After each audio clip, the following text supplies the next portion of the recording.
Queridos irmãos, a paz do Senhor Jesus, amém. Nós vamos dar início ao nosso culto lendo a palavra do Senhor. Desde já nós damos graças ao Senhor por estarmos aqui. 1 Coríntios capítulo 12. Nós louvamos a Deus pela oportunidade de estarmos juntos para cultuarmos. E essa seja uma noite de bênção, seja uma noite de alegria, uma noite de aprendizado. Que o Senhor seja adorado através das nossas vidas. Seja uma noite de renovo, que nós saímos daqui mais fortalecidos, que nós saímos daqui mais alegres, mais felizes, que nós saímos daqui mais próximos de Deus, mais espirituais, por servirmos ao Senhor, por estarmos na presença dEle, pela comunhão uns com os outros que nos fortalece. A palavra do Senhor, 1 Coríntios, capítulo 12, versículos 12, 13 até o 14, nos diz assim: porque assim como o corpo é um, e tem muitos membros, e todos os membros, sendo muitos, constituem um só corpo, assim também com respeito a Cristo. Pois em um só Espírito todos nós fomos batizados em um corpo, quer judeus, quer gregos, quer escravos, quer livres. E a todos nós foi dado beber de um só Espírito. Porque também o corpo não é um só membro, mas muitos. Aleluia.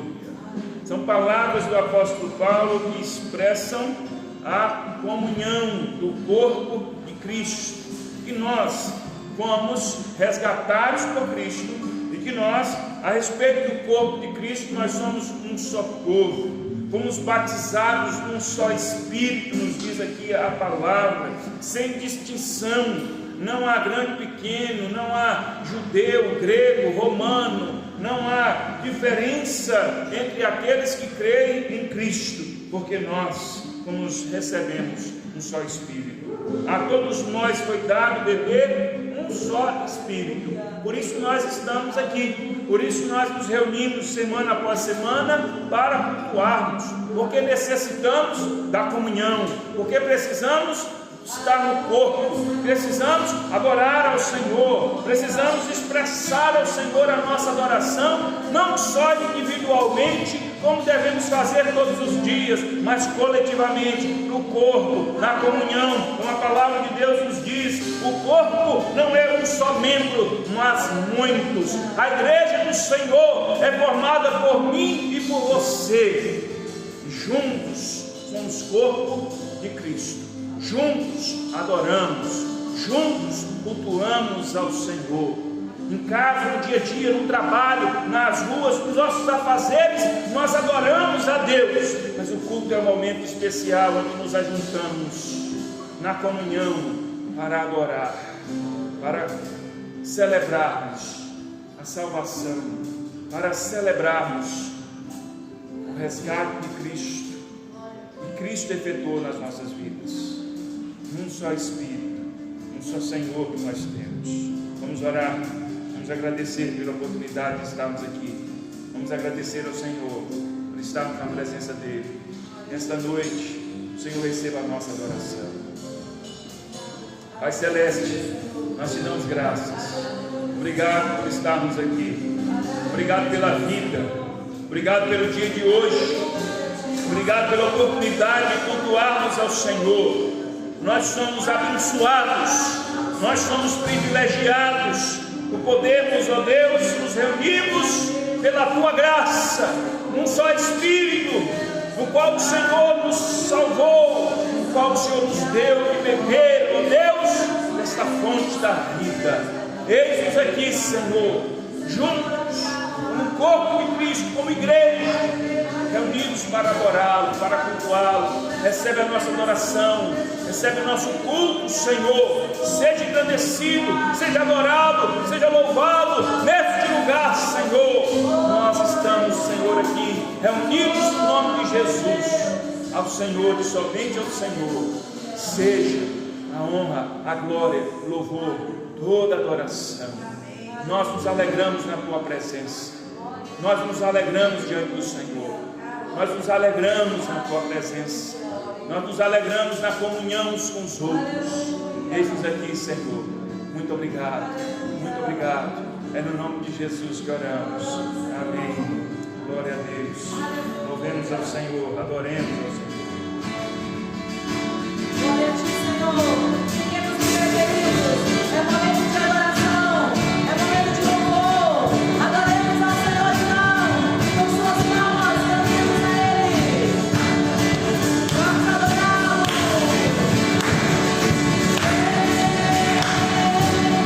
Senhor,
que fortalece-nos como cristãos, fortalece a nossa intimidade com o nosso Deus, fortalece a nossa fé, porque estar na presença do Senhor é fortalecedor para nós.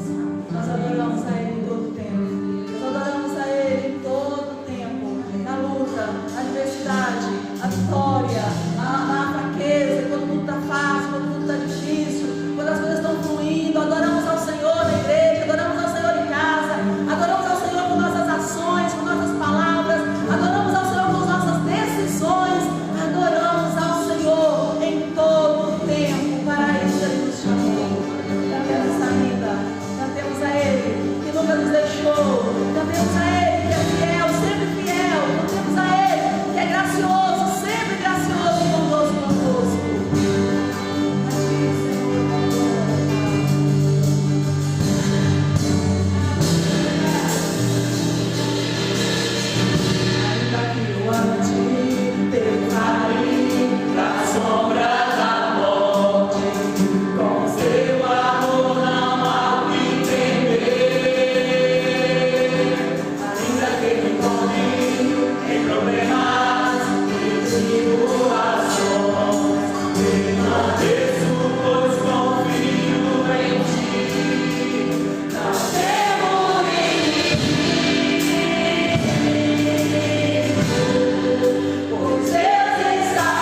é bondoso.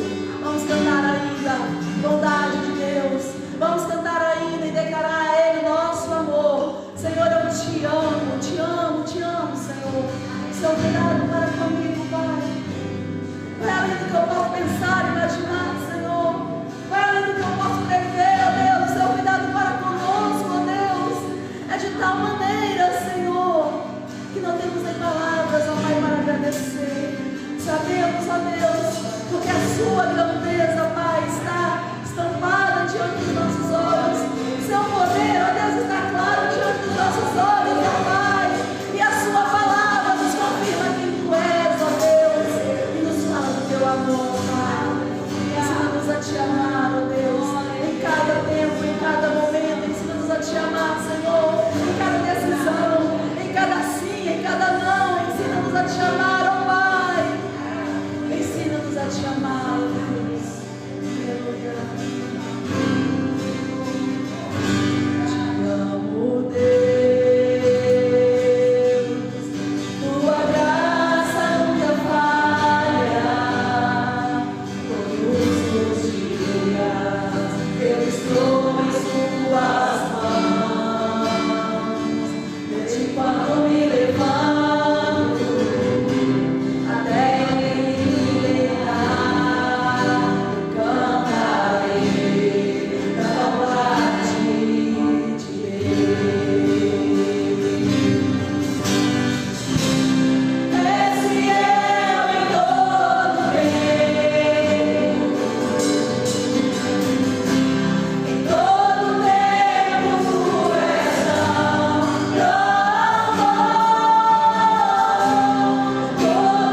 Irmãos, a paz do Senhor Jesus, amém?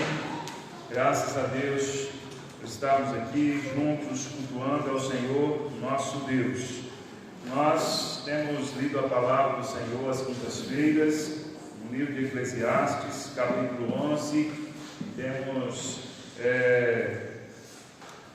temos ministrado aqui uma série de mensagens nesse texto, Eclesiastes, capítulo 11, versículo 1 ao 6. Eclesiastes 11, do 1 ao 6. Abra sua Bíblia aí, permaneça com ela aberta e vamos ler a palavra do Senhor. Amém? Amém. Todos encontraram?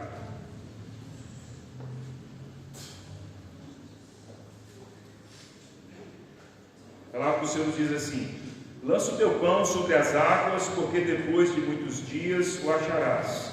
Reparte com 7 e ainda com 8, porque não sabes que mal sobrevirá à terra. Estando as nuvens cheias, derramam aguaceiro sobre a terra. Caindo a árvore para o sul ou para o norte, no lugar em que cair, aí ficará. Quem somente observa o vento nunca semeará, e o que olha para as nuvens nunca cegará. Assim como tu não sabes qual o caminho do vento, nem como se formam os ossos no ventre da mulher grávida, assim também não sabes as obras de Deus, que faz todas as coisas. Semeia pela manhã a tua semente, e à tarde não repouses a tua mão, porque não sabes qual prosperará, se esta, se aquela, ou se ambas igualmente serão boas. Amém. Que o Senhor nos abençoe por meio da sua palavra, mais uma vez, nesta noite, em nome de Jesus. Queridos irmãos, nós temos falado desse texto e, introdutoriamente, nós, só recapitulando, nós falamos sobre o livro de Eclesiastes, que é um livro que tem a proposta de nos mostrar a vida real na sua mais crueza, na sua mais crua realidade. O livro de Eclesiastes nos mostra que a vida ela não é tão redondinha como nós gostaríamos, ou tão perfeita como nós gostaríamos.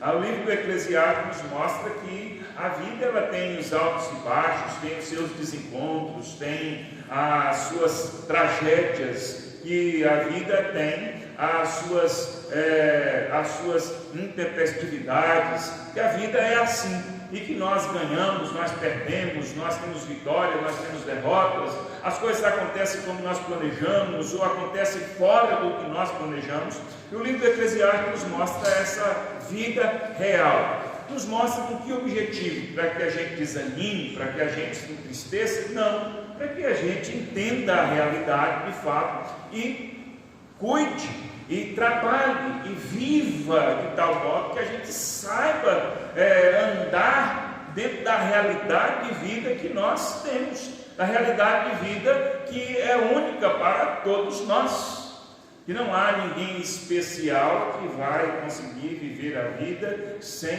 enfrentar lutas ou dificuldades. Nós ganhamos, nós perdemos, nós temos vitórias, nós temos derrotas, e por aí vai. O livro de Eclesiastes é esse livro que nos mostra essa crua realidade. E aí nós lemos esse texto e propomos falar aqui de princípios para uma vida próspera e equilibrada. E aí falamos que uma vida próspera e equilibrada é uma vida que nós crescemos em tudo, avançamos em tudo. Falamos que nós temos o hábito de usar a palavra prosperidade para a realidade financeira somente, mas essa palavra ela está longe de ser resumida para a vida financeira. Quando nós crescemos na vida financeira, é claro que estamos prosperando, mas prosperidade tem uma abrangência muito maior do que somente a vida financeira. Quer dizer que nós devemos crescer e avançar em todos os sentidos, em todas as áreas das nossas vidas. Então, ter uma vida próspera, isso que eu quero colocar aqui, ter uma vida próspera é quando a gente avança em todos os sentidos. Não vale somente a gente avançar na área financeira, ou familiar, ou profissional, ou social, ou na vida na igreja. Enfim, nós precisamos ter uma vida próspera em tudo. Por isso, coloquei aqui uma vida próspera e equilibrada. Uma vida próspera e equilibrada é essa vida em que nós prosperamos em tudo aquilo que devemos, tudo aquilo que é necessário. E daí nós temos um equilíbrio. Ter um equilíbrio é quando a gente prospera, a gente vai cuidando de todas as áreas necessárias das nossas vidas. Não adianta a gente se importar com uma coisa e não se importar com outra, porque nós ficamos desprotegidos, nos tornaremos desequilibrados. Na semana passada nós falamos sobre o primeiro princípio que eu coloquei aqui, sobre a paciência. Quando o versículo 1 diz: lança o teu pão sobre as águas, porque depois de muitos dias o acharás, está aqui nos falando de uma realidade em que as pessoas plantavam e enviavam os seus plantios ou as suas colheitas, enviavam por navios para essa colheita para ser vendida, e depois de muitos dias é que tinha o retorno. A venda não acontecia ali nas cidades portuárias, onde se colocava o produto, o resultado da plantação, e depois de muitos dias é que se achava, que se tinha o retorno, tinha o resultado. Então, quando a palavra do Senhor está nos dizendo: lança o teu pão sobre as águas, e depois de muitos dias o acharás, está falando que nós devemos ter paciência. É o princípio de plantar e colher. É o princípio em que nós temos que saber que algumas coisas passam por etapas, em que nós plantamos e colhemos. Se nós não tivermos paciência para isso, nós não vamos ter uma vida próspera e equilibrada. Então nós falamos de paciência aqui, no sentido, o oposto de imediatismo. Não é aquela paciência no sentido de ter que ter paciência com alguém que está insuportável, não é nesse sentido. É no sentido de nós não sermos imediatistas, de nós sabermos andar no tempo adequado para que as coisas aconteçam. Se nós soubermos isso, se nós vivemos uma vida de paciência, tendo esse equilíbrio, nós vamos prosperando. Nós prosperamos quando nós temos paciência, não somos imediatistas. E aí nós falamos isso aqui, falamos bastante sobre o contrário disso aqui, que é ser imediatista. Vivemos numa realidade imediatista, numa sociedade imediatista, num tempo imediatista, e isso nos rouba a prosperidade. Isso nos torna pessoas mais desequilibradas, e nós não conseguimos prosperar quando nós somos imediatistas e não temos paciência para realizar as coisas no seu devido tempo. Hoje nós queremos colocar um segundo ponto, que baseado no versículo 2, que nos diz assim: reparte com 7 e ainda com 8, porque não sabes que mal sobrevirá à terra. Eu disse na semana passada que esses dois versículos eles estão sujeitos a serem interpretados de algumas maneiras. As duas principais interpretações, uma dessas é a que eu estou aqui colocando, que o lançar o pão sobre as águas é a visão de alguém que planta e colhe e vende e tem paciência para plantar, colher, vender, esperar o resultado. E há aquelas pessoas, há quem pense também, porque nós não temos aqui uma definição exata dessa interpretação, mas é muito provável que seja assim. Alguém pode dizer, aqui está falando de alguém que está ajudando o outro. Lançar o pão sobre as águas seria ajudar o outro. E aqui no versículo 2, reparte com 7 e ainda com 8, que seriam pessoas. Reparte com 7, com 8, porque não sabes o mal sobrevirá à terra. Mas a interpretação que eu quero colocar aqui, nessa linha, seguindo aquilo que nós falamos no primeiro versículo, em uma pessoa que planta, que colhe, que vende, que espera o resultado. Aqui ainda, nós seguindo nessa linha, seguindo nesse caminho, em que nós temos aqui uma pessoa que empreende, uma pessoa que planta, que colhe, que vende, que aguarda o resultado. Nós temos aqui uma pessoa estrategista. Então, muitos estudiosos da Bíblia, então, interpretam esse versículo dizendo: reparte com 7, ainda com 8, porque não sabes que mal sobrevirá amanhã. Está falando aqui do seu resultado, do seu lucro, aquilo que a pessoa plantou, colheu, vendeu e teve o resultado, e teve o resultado final, o produto, os seus ganhos. Então ele está dizendo aqui: você quer ser uma pessoa próspera, e aqui está ligado, obviamente, à questão material. Reparte com 7, ainda com 8, porque não sabes que mal sobrevirá à terra, não sabes aquilo que vai acontecer no dia de amanhã. Ou seja, aqui ele está nos mostrando que uma pessoa, para que ela seja próspera, ela precisa ser uma pessoa estrategista, ela precisa ter estratégia. A estratégia aqui é o contrário de imprudência. A pessoa que é imprudente, ela não faz isso. Mas a pessoa que tem estratégia, ela vai repartir com 7, com 8, porque não sabe que mal sobrevirá à terra no futuro. O que é isso, repartir com 7 e repartir com 8? É mais ou menos aquilo que os empresários, os empresários bem-sucedidos falam. Eles dizem assim: não ponha todos os seus ovos no cesto só. Alguém já ouviu essa expressão? Não ponha todos os ovos no cesto só. Alguém já ouviu essa expressão? Não? As pessoas hoje, no nosso dia, têm esse dizer. Os empresários, os grandes executivos que têm experiência com a prosperidade financeira, com a prosperidade do mercado, empresa, então eles dizem: não ponham os seus ovos num cesto só. Qual é a ideia de hoje? A ideia é que, se acontecer algum problema, você ficará sem nada. Essa é a ideia de hoje. Se acontecer algum problema, você não vai ter nada. Entendeu? Se vem um cachorro e deita no seu cesto de ovos, vai quebrar todos os ovos. Então, o que eles dizem? Então, põe um pouco num cesto, põe um pouco em outro, põe um pouco em outro, para que você, tendo algum problema, você não perca tudo. E aí, se nós observarmos as pessoas, os grandes empresários, eles vão investir num segmento, investem em outro. Por quê? Porque quando uma coisa não está boa, a outra está. Uma coisa pode estar embaixo, a outra está rendendo. Entendeu? Isso é o que se faz hoje. Por quê? Porque é uma lógica que sempre existiu. Então, o que Salomão está nos dizendo aqui é: reparte com 7 e ainda com 8, porque não sabes que mal sobrevirá à terra.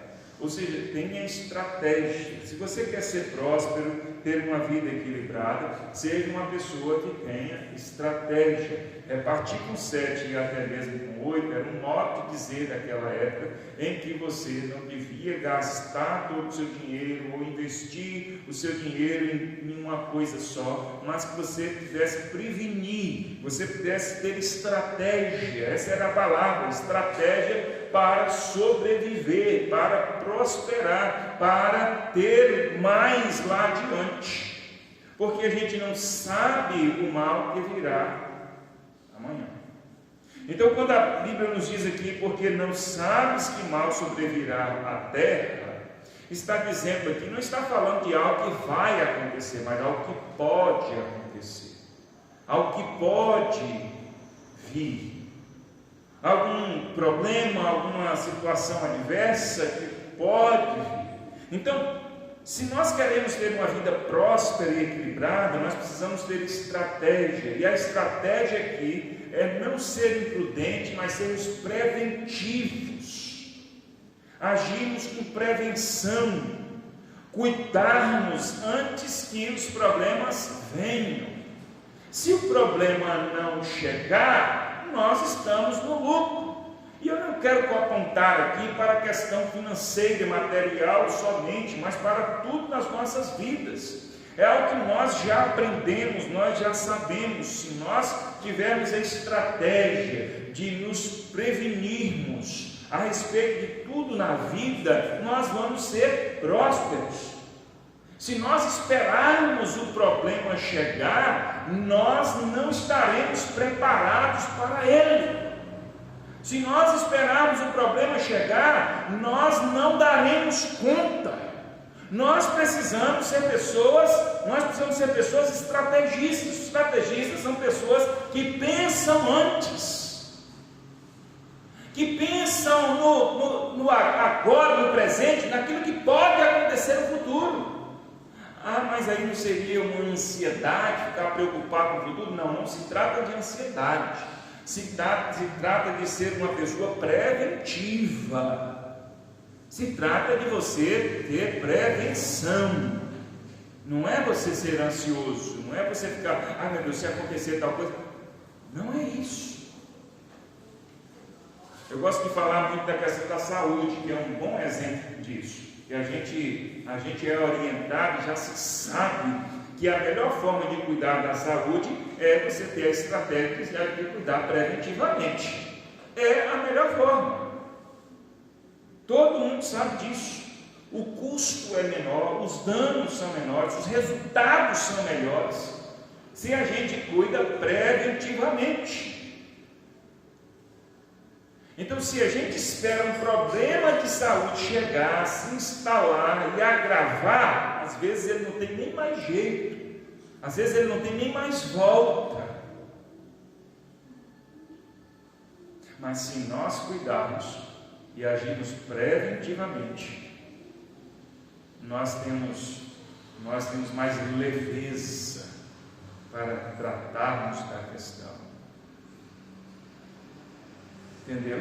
É como uma torneira que está pingando. Se a torneira está pingando e a gente já conserta o lugar, faz um reparo ou substitui a torneira, o prejuízo é menor. Mas se ela está pingando e daqui a pouco ela não fecha mais e ela começa a jorrar água, o desperdício de água vai ser muito maior, o prejuízo vai ser muito maior.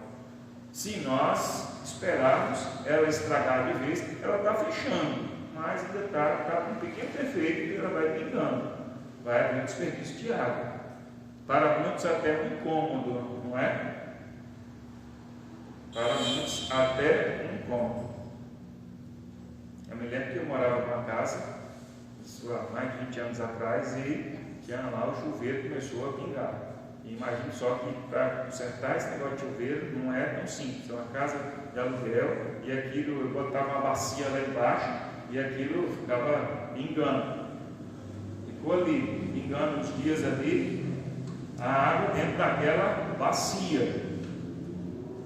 Para muitos até um incômodo sonoro, vai dormir, tem que ouvir aquela, dependendo das dimensões da casa, se aquilo der para ouvir, vai ficar ali. Aquela gotinha, tem gente pode incomodar. E naquele caso aqui específico, aquele caso específico, Isaac tinha uns 3 anos de idade, e certo dia eu estou vendo Isaac entrando e saindo do banheiro, e quando eu vou ver, ele pegou alguns livros dele e deu banho, colocou dentro da bacia cheia de água. Imagine só, eu não fiquei muito bom não, fiquei feliz não. Fui socorrer os meus livros, secar, e ele colocou ali uns 5 livros em sala. E o meu filho, que está fazendo, ele era pequenininho, nem falava direito, você quer aqueles livros e me lembro aí sim, aí a gente corre para urgenciar o mais rápido possível, dar um jeito naquilo ali, consertar aquilo dali. O prejuízo não foi de água, não era tanto, era só umas gotinhas, mas no final do dia aquilo já tinha um volume de água. E os meus livros estavam ali, tomando banho. Então, se nós agirmos preventivamente, nós lucramos, nós ganhamos. Se nós tivermos essa estratégia, nós vamos ter uma vida mais próspera. Se nós não esperarmos o problema se instaurar. Entendemos? Se nós não esperarmos o problema chegar, numa condição que às vezes não tem mais, às vezes não tem nem condição de ser resolvido mais. Entenderam? Às vezes não tem mais condição de ser resolvido. Então nós temos que ter a estratégia. A palavra de Deus diz: reparte com 7 e ainda com 8. Está dizendo, não foque só numa coisa. Olha, tenha a estratégia de trabalhar em várias direções para que você não seja apanhado, desprevenido. O não fazer isso, irmãos, é ser imprudente. Se nós tivermos essa estratégia, nós vamos nos dar bem em tudo. Eu costumo falar que algumas pessoas, por exemplo, nos nossos relacionamentos, falo muito sobre isso, vida conjugal, criação de filhos. Se nós esperarmos os problemas chegarem numa condição insustentável, nós teremos um desgaste muito grande para tentar resolver as coisas. Nós temos que ter estratégias para cuidarmos disso. Quando nós somos imprudentes, é aquela famosa expressão, jogar a poeira debaixo do tapete. Entendeu? Jogar a poeira debaixo do tapete. Imagine que você vai na sua casa e joga a poeira debaixo do tapete. Ninguém vai perceber. Se você tem um tapete na sua casa, pode varrer sua casa e colocar debaixo do tapete que ninguém vai perceber. E ela vai ficar quietinha lá. A poeira da sua casa que você varreu no dia, você vai colocar ali. Dependendo do tamanho do seu tapete, você pode fazer isso por uma semana, por um mês, e não vai ser percebido, dependendo do volume de poeira que tem na sua casa. Mas eu garanto a você que uma hora aquilo vai saturar. Vai chegar um momento em que você não tem como não perceber a poeira debaixo desse tapete. Então, alguns de nós, às vezes entendem que aquilo é só uma poeira, mas a poeira de hoje, a poeira de amanhã, de uma semana, de um mês, de 6 meses, vai se tornar um volume muito grande, e aí você vai ter dificuldade para tirar aquilo dali. Então, quando nós agimos imprudentemente, nós vamos deixando a coisa correr solta. Nós vamos não observando isso, nós não vamos agindo preventivamente. A gente não age preventivamente quando a gente é imprudente, quando a gente deixa a coisa ali e corre solto. Algumas pessoas usam também a expressão assim: isso é fazer tempestade num copo d'água. É uma ótima expressão para dizer que a gente está preocupado ou incomodado com uma coisa muito pequena que nós não deveríamos ter a preocupação do tamanho que nós estamos tendo. E nós não deveríamos ter o cuidado exagerado como nós estamos tendo. É uma ótima expressão para dizer: olha, você está fazendo tempestade com um copo d'água. Não é para tanto, você está preocupado demais. Você está assustado demais, você está querendo tomar uma atitude desmedida frente a uma situação pequena. Não precisa de tanto. A expressão, então, fazer tempestade em um copo d'água significa isso. Mas às vezes nós aplicamos essa expressão de maneira errada. Não estou dizendo que a expressão está errada, estou dizendo que às vezes nós aplicamos de maneira errada. Às vezes nós falamos que fazer tempestade em um copo d'água é a mesma coisa que jogar poeira debaixo do tapete. Nós achamos: isso aqui é pequeno, isso aqui não tem problema, isso aqui é pouco demais, não precisa cuidar disso daqui, não precisa fazer nada. Aquilo pode se tornar alguma coisa grande, insustentável, alguma coisa muito ruim depois, se nós não cuidarmos. Então nós precisamos ser prudentes. Não é fazer tempestade num copo d'água, mas a gente precisa realmente saber: olha, isso aqui requer cuidado, isso aqui requer atenção. Eu preciso agir preventivamente, eu preciso cuidar, eu preciso trabalhar de todas as maneiras para que a minha vida vá bem.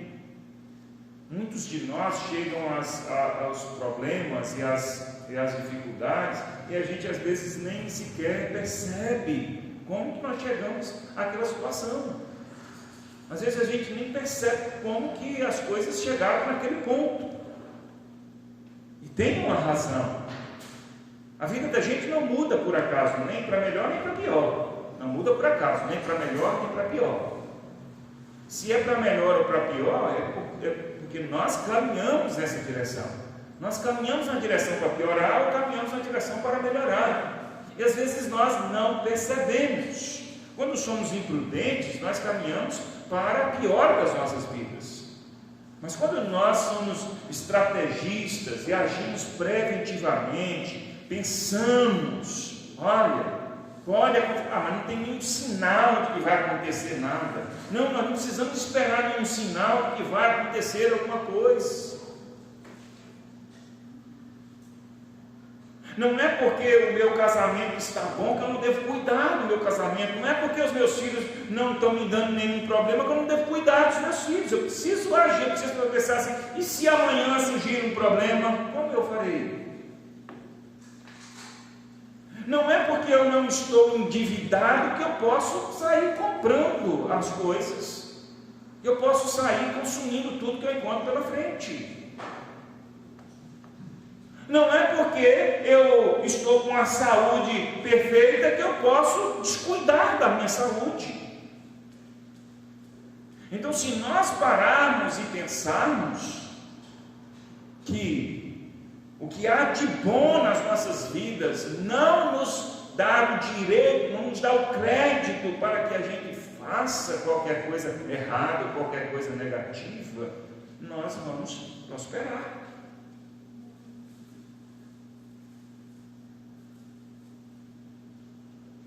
O dinheiro é um bom exemplo disso, não é? Se nós somos aquelas pessoas assim, que quando a gente tem dinheiro a gente gasta, quando a gente não tem a gente fica, aí a gente controla, a gente cuida, a gente economiza, aí a pessoa, dinheiro na mão é vendaval. Dinheiro na mão é vendaval. É um ditado. Se a gente não pensar, falar, hoje eu tenho dinheiro, isso quer dizer que eu posso gastar o meu dinheiro, porque hoje eu tenho, me sobrou um dinheiro esse mês. Mês passado eu terminei de pagar a última parcela da casa, a última parcela do carro, paguei a última parcela do terreno que eu comprei, paguei a última parcela de alguma coisa, e agora esse dinheiro está me sobrando. Quer dizer que agora eu posso gastar de qualquer jeito? Não, de maneira nenhuma. Não estou dizendo aqui onde você deve gastar o seu dinheiro, eu estou dizendo que se nós não pararmos e pensarmos assim, onde eu vou gastar meu dinheiro, como vai ser amanhã, como vai ser depois, nós vamos agir imprudentemente. Se nós queremos prosperar, nós temos que fazer isso que a palavra de Deus está nos dizendo. Reparte quer dizer então que você não está olhando numa só direção. Nesse sentido aqui, quando se trata de Cristo e da vida com Cristo, a gente olha só para Cristo. Mas nesse sentido aqui, da vida, prosperar no equilíbrio, nós não olhamos numa só direção. Quem olha numa só direção na vida, vai encontrar o mal e vai ser atingido por ele. Entendeu? Quem simplifica a sua visão vai encontrar o mal e não vai ter saída. Então, isso é como nós costumamos ouvir algumas falas que nos relaciona com algum tipo de ferramenta. Talvez você já tenha ouvido isso. Já ouviu aquelas falas que nos relacionam a algum tipo de ferramenta? É assim, para um martelo, tudo é prego. Ele só vai bater. Para um serrote, tudo precisa ser partido, cerrado. Para uma chave de fenda, tudo precisa ser apertado, ou parafusado ou desparafusado.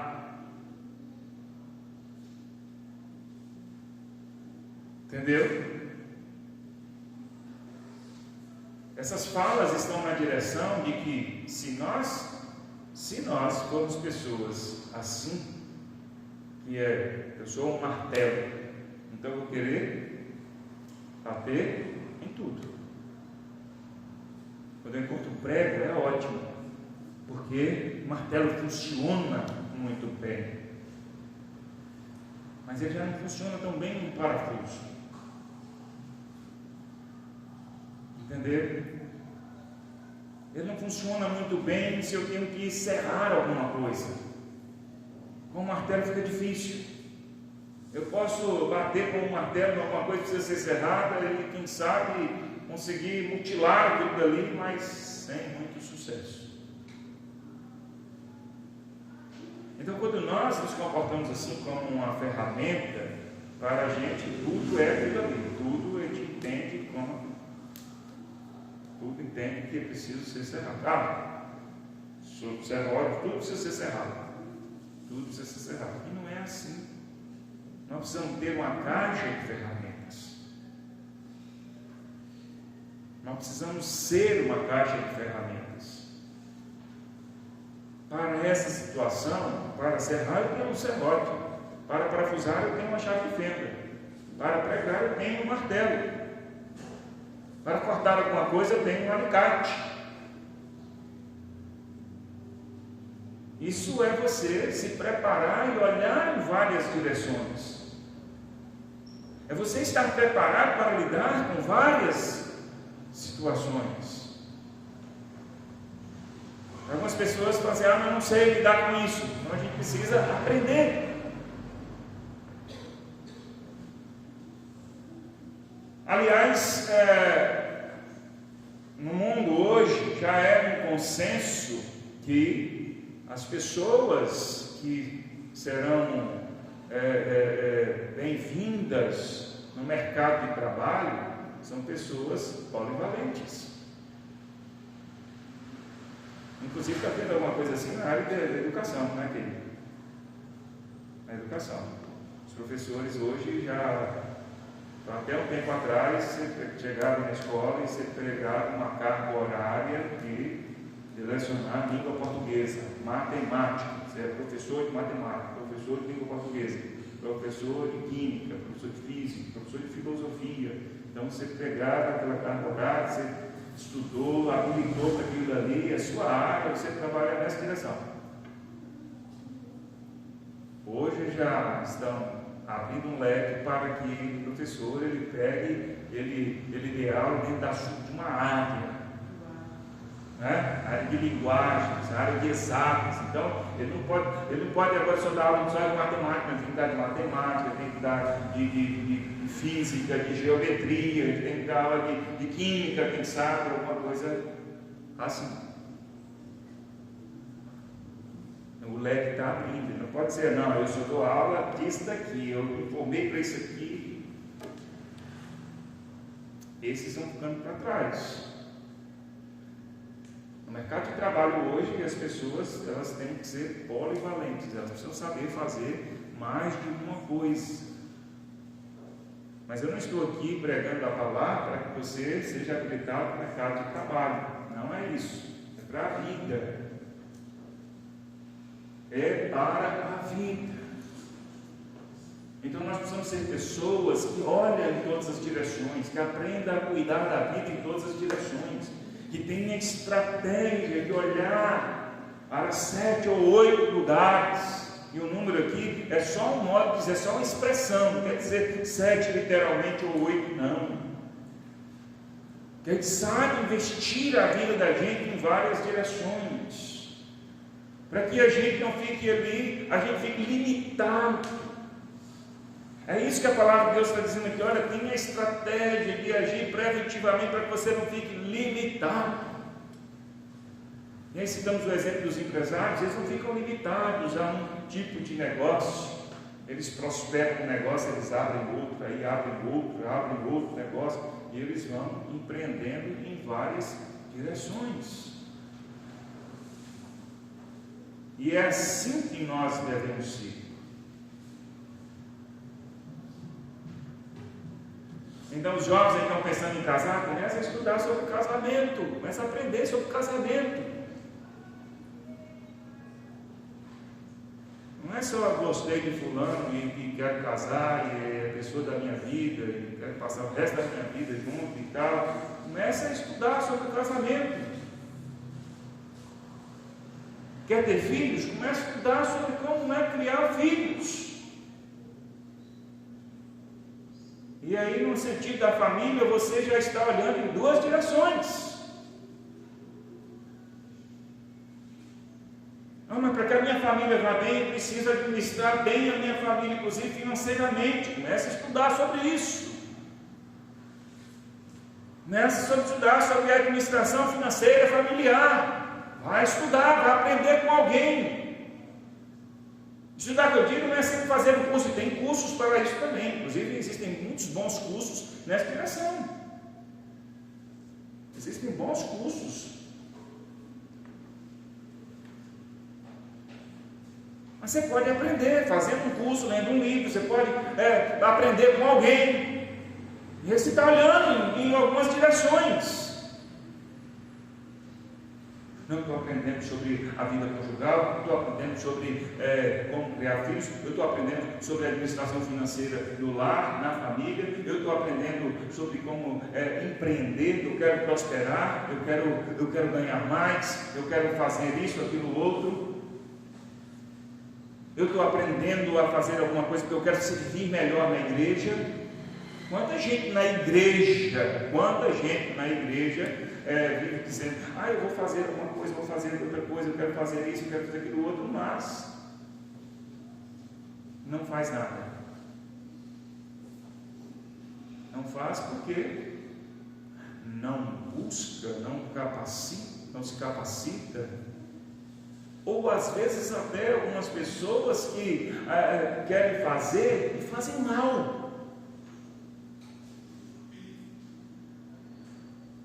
Fazem mal não é porque são incapazes, não.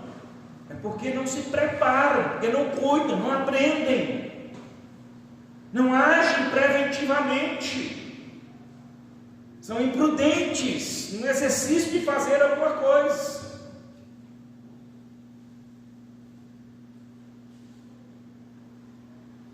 Então nós precisamos ter estratégia.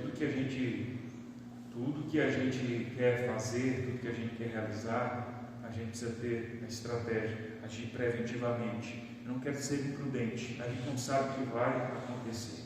E o que a palavra de Deus está dizendo aqui é isso. Se ela não está dizendo, é mostrar essa realidade da vida. A vida é assim. Entendeu? A vida é assim. Hoje você tem, amanhã você não tem. Hoje está bem, amanhã não está bem. Hoje acontece, amanhã não acontece mais. Hoje tem alguma coisa disponível, amanhã não está disponível mais. De repente, por um instante, a vida muda. Entendeu? É isso que a palavra de Deus está dizendo. De repente, a vida muda. Hoje sua família está aí bonitinha, amanhã pode morrer alguém, não pode? Aí lá vem o pastor falar negócio de morte. E eu falando de morte, eu tenho que poder que eu tenho para falar de morte, para dizer alguma coisa. Porque você tem medo de quê? Ou não morre? Quer dizer que se a gente falar de morte, vai morrer alguém? Não, irmãos. Hoje sua família está aí, tudo bonitinho, amanhã pode morrer alguém. E aí? A vida muda. Muda tudo. E aí tem que... Aí você fala, pastor, o que isso tem a ver? O que isso tem a ver com prevenção? A gente vai prevenir para a pessoa morrer? Não, não é isso. Porque tem que mostrar que a vida ela não é contínua. As coisas mudam, não sabe o que vai acontecer amanhã. Hoje você trabalhando, amanhã você pode ser demitido. E aí? Hoje você tem saúde, amanhã pode ser que você descubra que tem uma doença. E aí? Só estou dizendo a você com isso que a gente não sabe o que vai acontecer.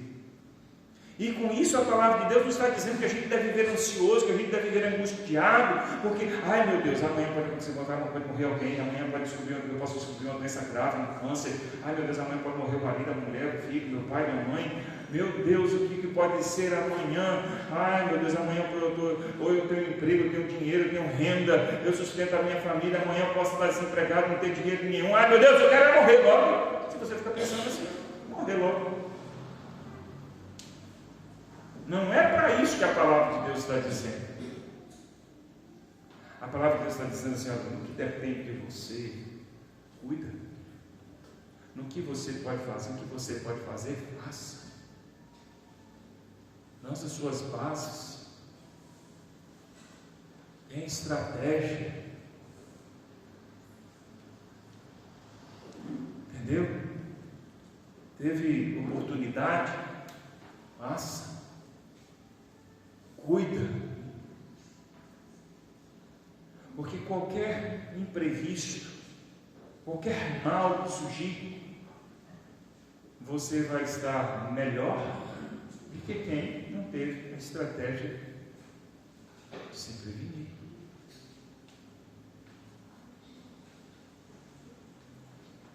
Se nós queremos ter uma vida próspera e equilibrada, nós devemos ter a estratégia de nos prevenir.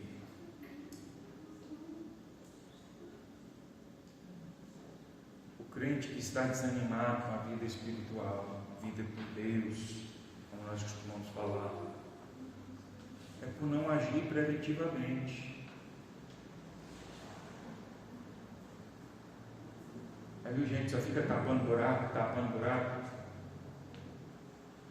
É só quando a coisa está ruim que vai. Só quando a coisa está péssima que vai tentar cuidar. Essa pessoa nunca prospera. Essa pessoa nunca cresce. Essa pessoa nunca avança. Essa pessoa nunca tem um avanço equilibrado. Nunca vai ter. Nós precisamos ser essas pessoas que cuidam da vida da gente. O que tem na minha vida? O que há de importante na minha vida? Eu preciso trabalhar para isso. Eu preciso cuidar. Eu preciso cuidar para que me vá bem. Só para concluir, eu já contei algumas vezes, em alguns momentos isso. Eu fiz seminários, dei 4 anos de seminário, de segunda a sexta. E um curso de mais de 4.000 horas. Hoje os cursos podem ser menos de 2.000 horas, menos da metade que eu estudei. E não estou dizendo com isso que os cursos sejam ruins, mas é porque naquele tempo era uma carga horária maior realmente, e obviamente a gente estudou mais coisas. Isso não quer dizer também que hoje quem estudou nesse tempo é mais capaz do que quem estuda hoje menos horas, de maneira nenhuma. Só estou falando da diferença. E no tempo que eu estudei, os seminários eram livres, e não tinha reconhecimento médico. Os cursos eram cursos livres, ou seja, não havia reconhecimento do médico. Ou seja, não era um curso que o Ministério da Educação reconhecia como um curso de nível superior e etc. Por que não era assim? Porque os seminários eles queriam ter a autonomia de regular os seus cursos. Quando um curso é reconhecido pelo MEC, ele precisa ter regulamentações do MEC. Inclusive, tem que estar aberto para qualquer pessoa. Um curso reconhecido pelo MEC ele não pode ser seletíssimo, ele não pode dizer aqui só entra pessoas assim. Então os seminários prezavam, né, para que fizessem o curso de bacharelado em teologia apenas crentes, Houve um tempo que tinham que ser vocacionados. A pessoa tinha que escrever uma carta que era vocacionada, tinha que ter uma carta do pastor atestando que reconhecia o chamado vocacional ou ministerial daquela pessoa. E, portanto, não era reconhecido pelo mérito. Apesar de serem bons cursos no Brasil inteiro, inclusive os diplomas de teologia de alguns seminários eram até assim, bem recebidos em algumas instituições, como escolas para dar aula, há casos até de aceitarem como se fossem reconhecidos pelo MEC em alguma instituição o diploma de teologia. Mas aí chegou um tempo, há uns anos atrás, há uns 20 anos atrás, um pouco mais de 20 anos, no Brasil começou a ter universidades com curso de teologia reconhecido pelo MEC. Então, os seminários foram se adequando e foram abrindo, algumas universidades foram fazendo isso. E logo que surgiu essa oportunidade, eu fiz novamente um curso de teologia só para ter o reconhecimento do MEC. O que isso me deu? Nada. Isso iria me tornar um pastor melhor? Não. Isso iria me fazer mais reconhecido? Não. Isso iria me dar um retorno financeiro melhor? Não. De maneira nenhuma. Eu fiz, inclusive, eu comecei antes de vir pastorear aqui em Pouso Alegre. Eu terminei pastoreando aqui em Pouso Alegre. Em algum momento eu peguei o meu diploma e falei assim, agora eu tenho um diploma reconhecido pelo MEC. Meu salário tem que aumentar. Não trouxe algum benefício financeiro? Não, tive por muita despesa. Está caríssimo fazer um curso reconhecido pelo MEC. Caríssimo mesmo.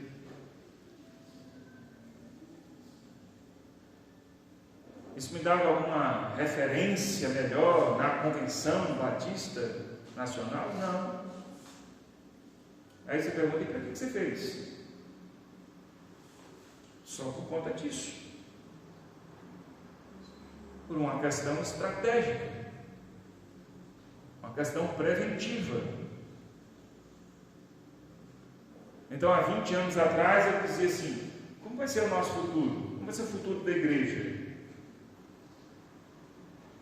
Como vai ser o futuro da igreja?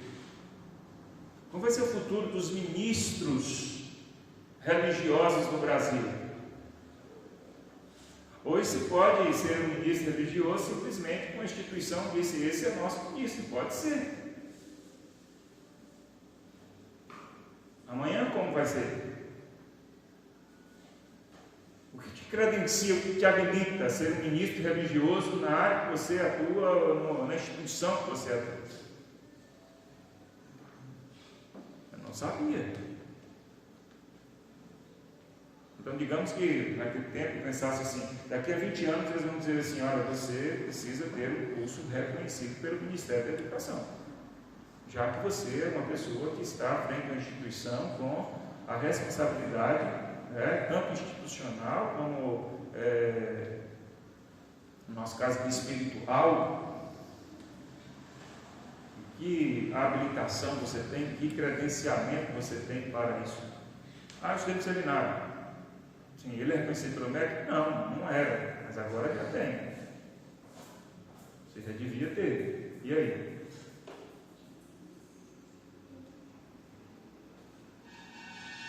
Houve um tempo nas escolas em que os professores eles não eram obrigados a ter uma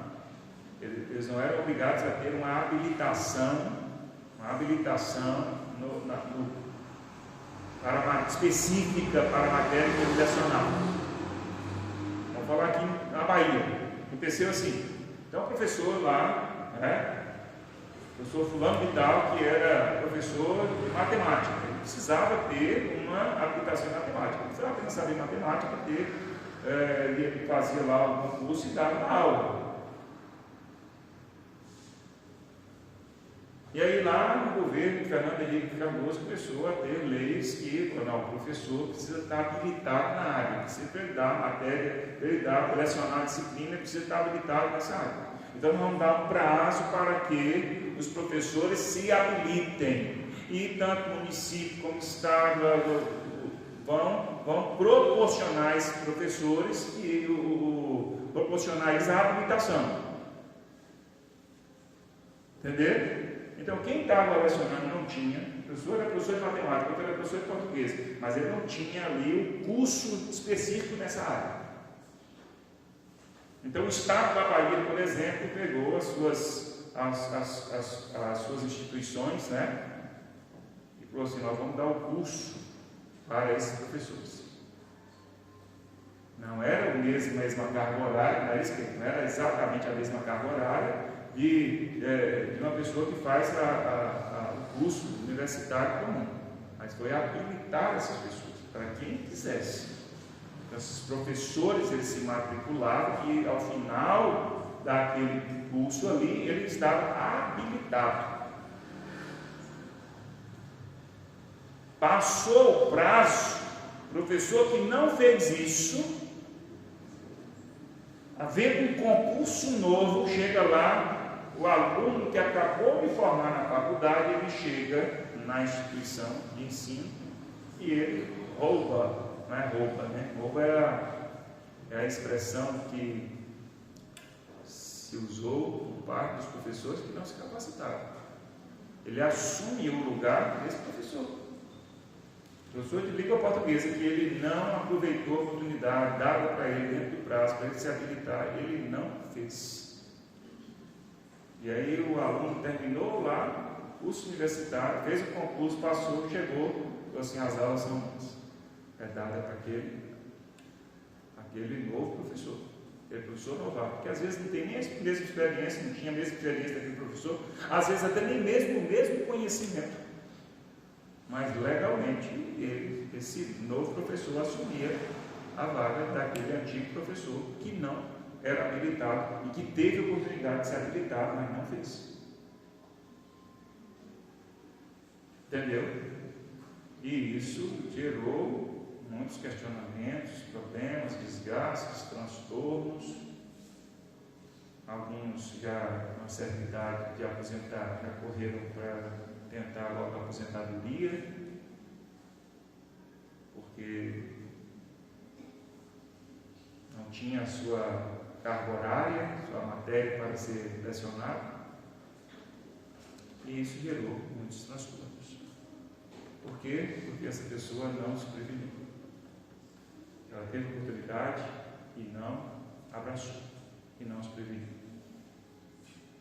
Então, às vezes, nós precisamos parar e pensar: como vai ser o futuro?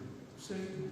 Mas se eu tenho a oportunidade de chegar lá de um modo diferente, caso aconteça alguma coisa diferente, caso aconteça alguma coisa, mude a situação, eu tenho chance de me prevenir, eu tenho chance de fazer alguma coisa diferente. Se eu tenho essa chance agora, eu abraço, eu faço. É isso, irmãos. A gente não precisa esperar chegar aos problemas. Olhar em várias direções. É isso que nós precisamos fazer. Ter uma caixa de ferramentas para que para cada necessidade a gente saiba agir. Assim nós nos tornamos pessoas prósperas. Assim nós não nos empatamos. Empatar, que eu quero dizer aqui, é ficar parado, porque a gente necessita de alguma coisa que a gente não tem. Então, se a gente cuida de todas essas áreas, estrategicamente, sendo prudentes e não imprudentes, nós vamos prosperar, nós vamos avançar, nós vamos crescer, nós vamos adiante. Então, comece a pensar aí na sua vida e fala assim: o que falta na minha vida? Eu preciso cuidar. Não vai acontecer do nada. Não vai. E aí é nesse momento que eu falo da oração. Tem muita gente que usa a oração a ferramenta, que usa a ferramenta da oração da maneira errada. Ora para que Deus resolva as coisas que nós precisamos resolver. Deus nos fortalece, nos capacita, Deus nos dá sabedoria, Deus nos dá direção, Ele está conosco, mas tem coisas que a gente precisa fazer. Então pare e olha para a sua vida e fala assim: o que eu estou precisando vazio? O que está emperrado na minha vida? O que está aqui empacado? O que está aqui paralisado na minha vida? Que eu não tenho olhado com direito, eu não tenho olhado com carinho. É o seu casamento, são os seus filhos, é seu trabalho, é sua profissão, é sua vida financeira, é sua vida na igreja, é o serviço na igreja. O que é? São os seus planos, seus projetos. O que tem empacado na sua vida?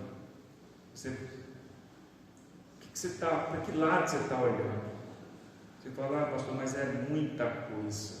Sim, mas nós queremos uma vida próspera e equilibrada. Com uma vida próspera e equilibrada, nós temos que agir em várias frentes, olhar em várias direções.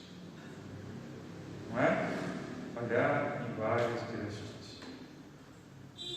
É como o alimento. Se nós não comermos uma comida balanceada, né? Comida balanceada quer dizer a comida que tem de tudo que a gente precisa para nos alimentar. Nós vamos comprometer a nossa saúde. É isso. Amém? Põe-se de pé no seu lugar, vamos orar. Eu gostaria que você orasse nessa direção. Disse a Deus, Senhor, me dá entendimento, me dá condição de enxergar a minha própria vida e entender em quais direções eu preciso olhar, o que eu preciso fortalecer na minha vida, o que eu preciso cuidar. Onde mais eu preciso repartir aqui? Reparto 7 com 8, porque não sabes que mal sobrevirá à terra. Senhor, onde eu preciso colocar minha atenção? Em que área eu preciso agir? Em que área eu preciso cuidar? Onde eu preciso focar, Senhor? Me mostra se eu estou olhando só numa direção, se eu estou sendo prudente. Amplia a minha visão, Senhor. Me dá a condição de ampliar a minha visão para que eu olhe para outras direções, outras áreas da minha vida. Faça a oração em nome de Jesus. Pai Santo, graças te damos pela tua palavra. Essa noite nós nos colocamos diante do Senhor e ouvimos a tua palavra. Ó Deus, ensina-nos a aplicar a tua palavra em nossas vidas. Nós, Senhor, precisamos de ti todos os dias, da tua graça, da tua misericórdia, Senhor. Nós necessitamos das tuas bênçãos, Senhor. Ó Senhor, em todo instante nós precisamos das tuas bênçãos. Pai Celeste, olha para cada um de nós aqui. Ajuda-nos, ó Deus, a repartir a nossa visão, as nossas forças, para que a gente, ó Deus, venha empreender, ó Deus, as nossas forças em todas as direções necessárias para as nossas vidas. E quem sabe, Senhor, a gente esteja investindo forças em lugares errados. Quem sabe, ó Deus, existem pessoas aqui que estão trabalhando na direção errada, em coisas inúteis, em coisas que não se devem, coisas que não são para nós. Que o Senhor também nos dê esse discernimento. Se nós estamos, ó Deus, envidando esforços em coisas que não deveríamos, na direção que nós não deveríamos estar. Ajuda-nos, ó Deus, a ajustar as nossas vidas. Nós queremos ser prósperos, nós queremos ter uma vida equilibrada. Ajuda-nos a olhar, Senhor, com equilíbrio em todas as direções necessárias, todas as direções que sejam a vontade do Senhor nas nossas vidas. E assim, Senhor, a gente vai cuidando, para que futuramente, Senhor, aconteça o que acontecer, a gente vai estar tranquilo, sabendo que nós fizemos o que tinha que ser feito. Se nós encontrarmos o bem, nós estaremos bem. Se encontrarmos o mal, nós estaremos bem. Nós olharemos para trás e teremos a certeza de que nós cuidamos da vida, que nós amamos, que nós trabalhamos, que nós olhamos em todas as direções que precisavam ser olhadas. Quando a tua palavra nos ensina a vigiar, a imagem de um vigia é aquela pessoa que está atenta, olhando em todas as direções. É aquela pessoa que não está olhando num só lugar, mas está atentamente correndo os seus olhos por todos os lugares necessários, por todo lugar que precisa ser vigiado. Quando a tua palavra nos ensina a vigiar, para que a gente olhe, para que a gente observe toda a nossa vida e cuide de toda a nossa vida. Ajuda-nos, Senhor, agracia-nos, em nome de Jesus. Em nome de Jesus. A tua graça esteja sobre nós. A tua bênção alcance cada um de nós. Alcance as nossas famílias. Alcance-nos, ó Deus, para a tua glória. Amém. Os irmãos do louvor estarão cantando um cântico. Enquanto você que trouxe a sua contribuição, entregue honra e gratidão ao Senhor, que tem nos dado todas as coisas, que tem suprido as nossas necessidades, e Ele seja sempre honrado através das nossas vidas. Cantemos em adoração ao Senhor. Agradecemos a Deus que a sua palavra nesta noite nos leva adiante. A palavra que nos ensina a romper, ó Pai, adiante a Ti. Cada vez que a minha fé é provada, tu me dás a chance de crescer um pouco mais. As montanhas e vales, desertos e mares que atravessam e levam pra perto de Ti. Minhas dores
isso. Vamos orar, agradecendo ao Senhor por esse dia, agradecendo ao Senhor pela oportunidade, e que o Senhor continue nos abençoando. Nós dependemos do Senhor todos os dias, precisamos das bênçãos do Senhor todos os dias.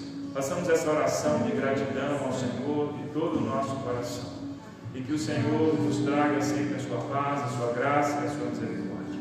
Nós te oramos para agradecer por que nos visita aqui nessa noite, que o Senhor te abençoe. As portas estão sempre abertas, é sempre um prazer ter aqui pessoas compartilhando conosco esse momento especial.